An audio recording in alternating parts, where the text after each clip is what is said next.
Bob, to survive, no pension, no income, came up here and he had to do painting houses to survive. No malice. And that was one of the great lessons I got from Uncle Bob. And as I went to visit him every year, we've always looked back on the memories, and he'd say, Uncle Bert, we had great times, didn't we? And we did have great times. Working with that kind of staff was very, very difficult because the staff were sleeping with these boys 5 or 6 days a week. And when you go to bed, you don't go to bed to sleep because the boys and girls are in the rooms, and you never know what the problems are going to be. And so there's all that stress that the staff have. And Bob was wise. He realized what was happening, and so he hired a psychologist. And every couple of weeks, this psychologist would come and we'd talk. And it was very interesting because we'd all sit around, 18 to 20 of us, I can't remember them. We'd all sit around, and this psychologist would say, how are things? All fine. How are things? Fine. How are things? Fine. And then suddenly one might say, but, what do you mean, but?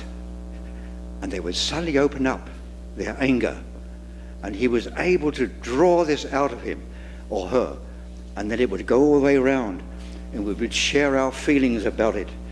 And it was all Uncle Bob's idea of doing this. And as I said before, many, many places people came to see us, to see what they could do. Now the place is very, very large, highly organized. It reaches from Allison to where do we have? All over the place. It's a huge organization now. But it all started with Uncle Bob, with his dream of setting out. I think he left two gifts to this, our lives these days. First was the camp, the ranch, and the second was his family. You know, I lived with his family. I never ever heard him correct his children. He never.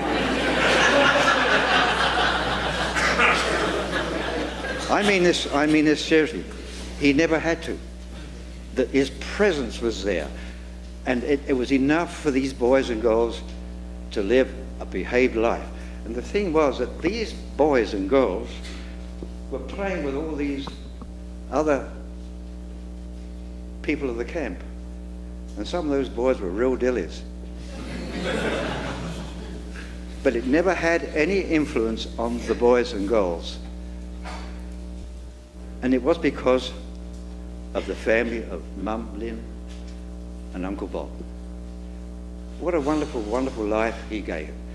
And I thank the Lord for the experience that he gave me in seeing him struggle through those 20 years to make that place grow and have that tremendous influence on all those boys and girls and men and women who we associated through that time. Thank you.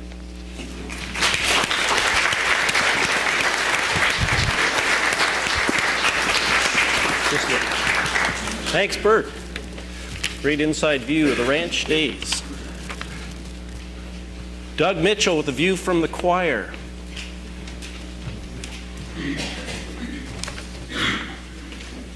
Pull that mic down a bit there.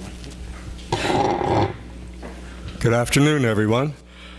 As a member of this United Church choir, I'd like to share a few reminiscences in celebration of the life of our dear friend Bob Thompson. I'm sure that what I say would apply in all probability to all the choirs that Bob ever sang with. Bob and Lynn sang with our church choir here for over 25 years. Bob had a beautiful tenor voice and just loved to sing, especially songs of praise to God and His Savior Jesus. Bob also had a great sense of humor and a laugh that was very infectious, and we're hearing a lot about that today. With these two qualities present, you can imagine that choir practice was always an event, sometimes very noisy. Most choir practices were happy, as we sang under the direction of our leader, Melissa.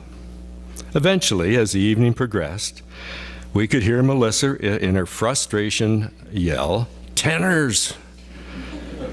but never singling out the noisy culprit, Bob. Eventually, she would say, "If we have to sing this over again, somebody owes me a bottle of scotch."